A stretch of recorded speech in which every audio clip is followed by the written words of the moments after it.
The Maryland real estate market continues to keep the Maryland economy strong despite continuing uncertainty in other sectors. Detached homes hit a decade best of 2,564 units sold ending this July. Sales gained 17.1% from last July 2019, a 5-year best ending this July 2020. It's Friday, August 21st, 2020. I'm Kimberly Barton of Kinetic Realty with your Maryland Market Minute, your weekly snapshot of what's happening at a local level here in Maryland.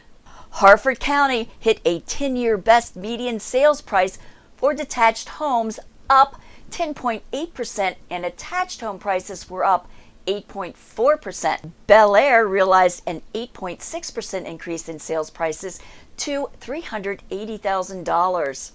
Baltimore City claimed a decade high of 17% gain, which reverts June's 2.1% decline.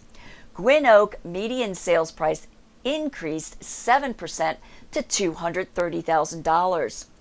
Anne Arundel County achieved a new decade best for townhome sales, a 7.9% improvement, ending July. In Annapolis, pending townhome sales jumped 17.6%.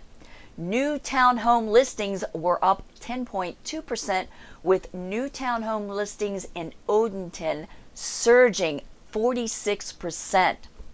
Montgomery County reported a July record as the area experienced its first year-over-year gain since March 2020. Homes sold in Germantown were up 26.6%. Thanks so much for liking, sharing, and subscribing, and for all of your questions coming in. That's your Maryland Market Minute for Friday, August 21st, 2020. I'm Kimberly Barton of Kinetic Realty. Thanks for tuning in. Have a super weekend, and I'll be here next Friday.